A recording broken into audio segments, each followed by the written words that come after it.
because pay-per-view was the instrument, the vehicle which made Oscar a lot of money, and pay-per-view was the vehicle which made Floyd Mayweather a lot of money. If Floyd would have been in a contract like Canelo is, he could have never made 100, 200, 300, 400 million dollars a fight. It would have been impossible.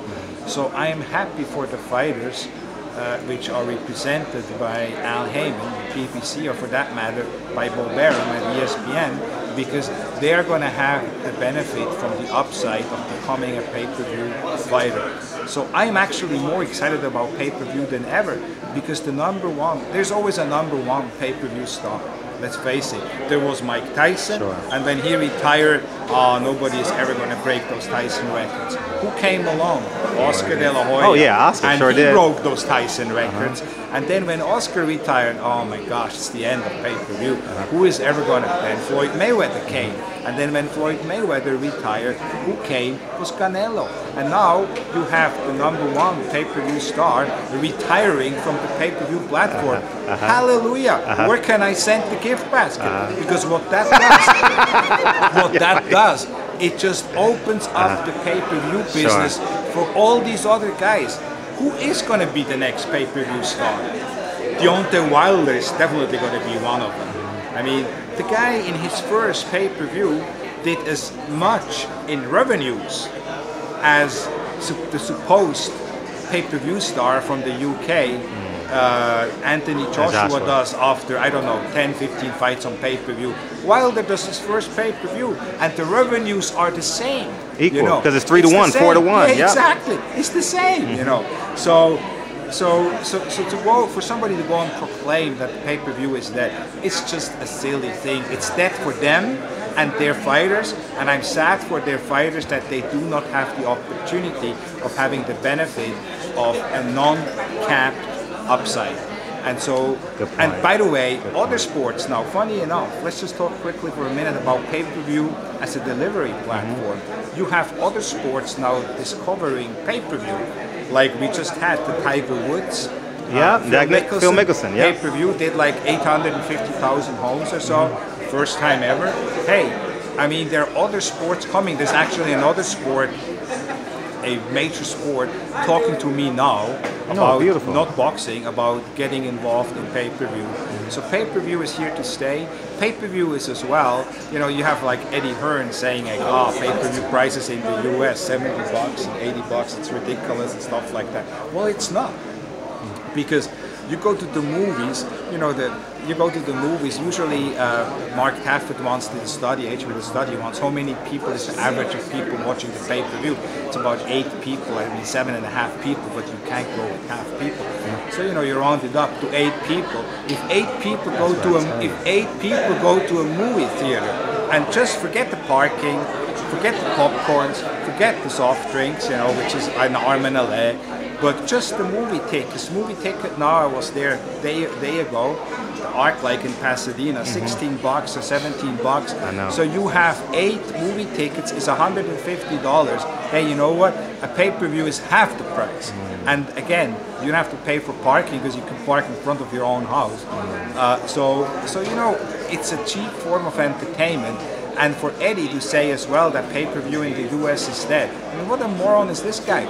So it's the same guy who promotes almost every month. He promotes a pay-per-view $19, in England, and in England pay-per-view is not dead, but in the UK pay-per-view is dead. Now, why is it that the movie ticket in the UK costs the same as a movie ticket here? Why is it a beer costs the same? Why is it, I don't know, a Chanel bag or whatever costs the same? Sure. You know, all these things cost the same. Why is it that pay-per-view is so much cheaper over there? Well, it's because Sky is controlling the price of pay-per-view. Sure. They don't want to charge more because all these Sky customers have to pay already an arm and a leg to pay for the Sky subscription, so they don't want these subscribers to go and pay high pay-per-view prices because then they get upset. That's what's going on there. But pay-per-view is not dead, and pay-per-view is obviously not dead in the UK. You have BT Sports now, with Frank Warren jumping into the pay-per-view business. And ITV without him. ITV now jumping into the pay-per-view business. So pay-per-view, not only here in the US, but globally, we're going to have soon pay-per-views in Italy, pay-per-views in Japan, pay-per-views in Spain, pay-per-views in Germany. So there are being platforms, pay-per-view platforms. We already have it in Australia. There are pay-per-view platforms now being built globally. So that is going to be something which is going to be here for a long time. And as I said before, so happy for the PBC fighters that they are going to be able to be the beneficiary of the pay-per-view upside.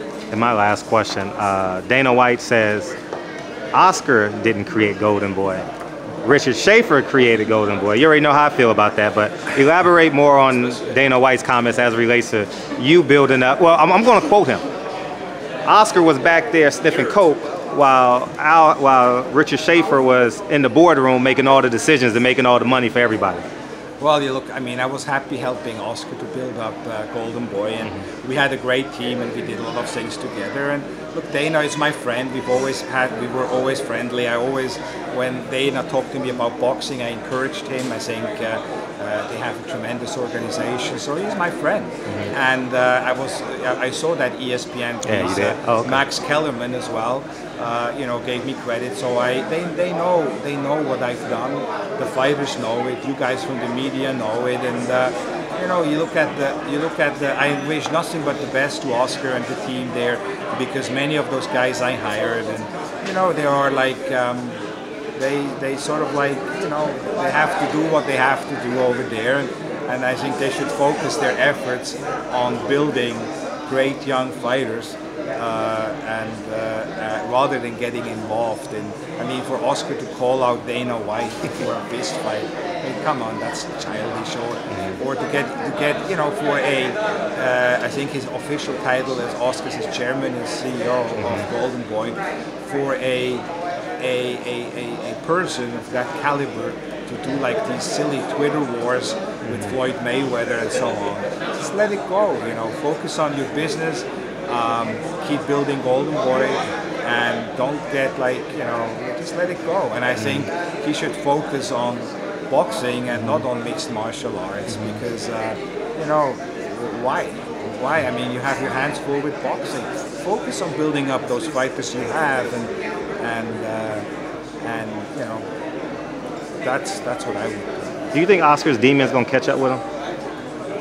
I know it's a tough question for you to answer, but you know, I mean, I see these stories and I see all these things, and you know, I don't really know. I mean, again, for me, you know, my Golden Boy days were great days. I have great memories. I have great memories promoting with Oscar. I have great memories, you know, when I recommended to him to purchase the Houston Dynamo, or buying the building in downtown. Downtown, you bought the building. You know, I remember all those that. kind of things. So we had a great ride. I mean, we really had a great ride, and in a way, I'm sad that you know, that we haven't really talked, you know, or so on. But you know, it is what it is. Life moves on, and I really don't believe in you know, he just got to do what he's got to do. But you know, I have to say, he does look a bit like a lost soul to me. I sense that in his tweets. I don't mean it in a bad way at all. You know, I mean, he's just sort of like, nobody really seems to be guiding him, or not, I don't mean guiding him, but maybe like just say, hey man, you know, maybe you shouldn't do this or you shouldn't do that, and because all of us make mistakes, you know, nobody is perfect, and you know, I have people around me that say, oh, you should be not negative, or you shouldn't do this or you shouldn't do that, and that's okay. I'm always open to criticism, and especially from those close around me. And you know, those close around Oscar, they should maybe, you know, once in a while have a sit down with them. Yeah, you know, because I've grown out of love with Oscar, but my first picture of Oscar, I fell in love with the kid. The Mexican flag and American flag in '92 Olympics. You know, I went from Dream Team to Oscar to Dream Team, Michael Jordan. You know what I mean? So those pictures stain my brain, and from a humble opinion, take away how I feel about him. Every time he tweets, I'm like, dude, you're worth $50 to $100 million. You got, quote, you know what I mean? Like, you're above all of this. I mean, he's not the only guy. I think Twitter, I don't really tweet, you know.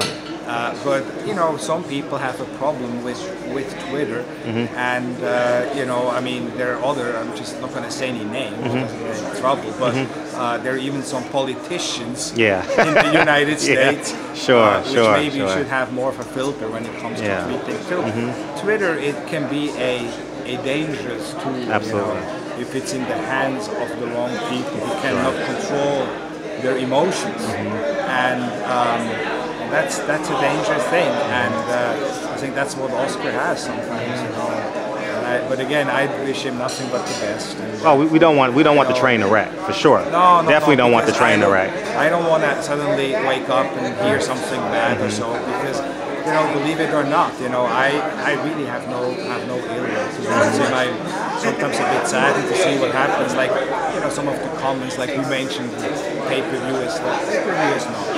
Yeah, I was shocked. I was like, that made no sense. Wouldn't be with the Zone, and Oscar would still be with HBO. Pay-per-view wouldn't be there. But 3 months ago, he just fought Triple G. That's why I was. So it's not suddenly it's dead. You know, I mean, it just doesn't.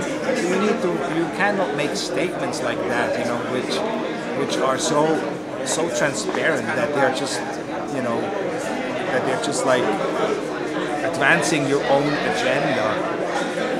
Be real about it. Well, thank you. Appreciate you, Richard. Right, thank you, brother. Appreciate you. Merry thank Christmas. you. Happy holidays. Happy holidays. Happy, you know, I think it's going to be a great New Year. Yeah. I'm really enthused. And you're busy. You're busy. You're back in the game heavy. I'm really enthused about boxing like I've never been, because we are going to have 10 Saturday night prime time on Channel 11. I mean, boxing truly is back like it was 30 years ago. Say it. 30 years ago on free network television on a Saturday night in prime time. Say it again. I mean, that is what I have never seen here. In the last 20 years promoting, it has always been sort of like reserved for an exclusive circle of people. But now, everyone here in the United States is going to be on a Saturday night, be able. Beautiful. 10 Saturdays, imagine that. Yeah. To see the best fighting the best. And I couldn't be more excited. Thank you. All right. Appreciate it. Thank you. Thank you, See Richard. ya. Appreciate you, bro.